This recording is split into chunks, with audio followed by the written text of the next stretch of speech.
उसने बीज को अपनी टांगों के बीच रखा, फिर एक चम्मच मिट्टी डाली और फिर बीज को अपनी छाती के सामने रखा। इसी प्रक्रिया को दोहराता रहा। जहाँ भी छेद था वहाँ उसने बीज बो दिए।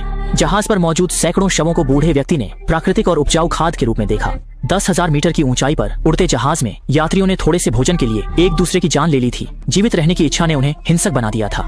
ये बोए गए बीज ही उन तीनों बचे लोगों की जीने की पूरी उम्मीद थे, ताकि आगे खाने की कमी न हो। बूढ़े ने सारे बीज बिखेर दिए। खून से सनी लाशें बीजों के लिए भरपूर पोषण बन गईं, जिससे जल्दी ही बीज अंकुरित हो गए। बूढ़ा अंकुरों को ध्यान से केबिन में लगा देता और रोज उन लाशों की देखभाल करता जो अब कोई काम की नहीं रही थीं। बूढ़े ने हड्डियों को निकालकर सावधानी से इकट्ठा किया और उन्हें फिर से पीसकर खाद बना दिया, ताकि पौधों को पोषण मिल सके। बची हुई सड़ी हुई मांस में से उसने जो थोड़ा सा बेहतर हिस्सा था वो 2 लोगों को खाने के लिए दिया। लेकिन समय बहुत जल्दी बीत गया और जहाज का खाना दोनों ने जल्द ही खत्म कर दिया। एक दिन आदमी पागल सा हो गया और बूढ़े से दीवानों की तरह खाने की मांग करने लगा। बूढ़ा कुछ देर सोचता रहा, फिर धीरे धीरे मेज पर रखा चाकू उठा लिया। थोड़ी ही देर में उसने गर्म ताजा मांस दोनों को दे दिया। महिला को शायद समझ आ गया कि यह मांस कहाँ से आया है, लेकिन बूढ़ा बस हल्की सी मुस्कान देता है, मानो उसे हिम्मत से जीने के लिए प्रोत्साहित कर रहा हो, क्योंकि उसके पेट में पल रहा बच्चा ही इस जगह की उम्मीद है। अगले दिन जहाज पर अचानक एक बाल्टी भर ताजा मांस और मिल गया।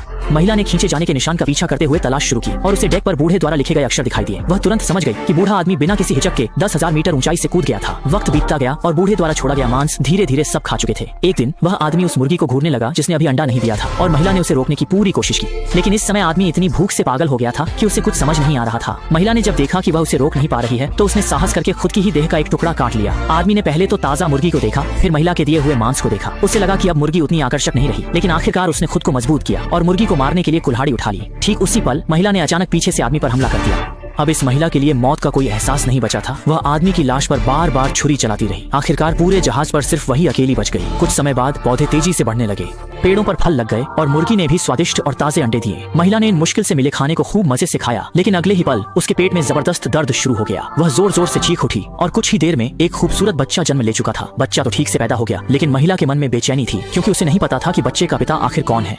इसके बाद माँ और बेटा दोनों जहाज पर एक दूसरे का सहारा बनकर रहने लगे। वक्त बीतता गया और आसमान में उड़ता जहाज धीरे धीरे एक हरे भरे बगीचे में बदल गया। लेकिन यह सुखद समय ज्यादा देर टिक नहीं पाया। एक दिन महिला ने अचानक जमीन पर हड्डियां देखी और साथ ही पुराने छिपे हुए कंकाल भी सामने आ गए। उसे तुरंत अनहोनी का एहसास हुआ और वह घबराकर बेटे को ढूंढने भागी। तब उसने देखा कि बेटे ने वही पुरानी पिस्तौल भी ढूंढ निकाली है। देखते देखते 18 साल बीत गए। जहाज अब भी आसमान में बिना किसी दिशा के घूम रहा था, लेकिन जहाज पर माँ और बेटे को खाने की कोई चिंता नहीं रह गई थी। लेकिन एक दिन खाने के समय बेटा, जो स्वभाव से बहुत हिंसक था, अचानक बंदूक उठाकर मुर्गी की तरफ तान देता है। माँ तुरंत उसे बचाने के लिए आगे आती है, क्योंकि ये मुर्गियां अब गिनती की रह गई थी। लेकिन बेटे की नजरें अजीब तरह से माँ पर टिक जाती हैं। उसकी आंखों में कुछ अलग सा भाव झलकता है। माँ डर जाती है और उसकी नजरें बेटे से बचती रहती हैं। अगले ही पल बेटे ने अपनी बुरी नीयत से माँ की तरफ हाथ बढ़ा दिया। दरअसल इन सब गुनाहों की जड़ 20 साल पहले शुरू हुई थी। तब महिला अपने प्रेमी के साथ इस जहाज पर सवार हुई थी। उनके साथ लगभग 100 लोग थे जो घूमने निकले थे, जिनमें एक बहुत ही ऊंचे ओहदे वाले नेता का उम्मीदवार भी शामिल था। इन लोगों में सबसे अलग और रहस्यमय वही था।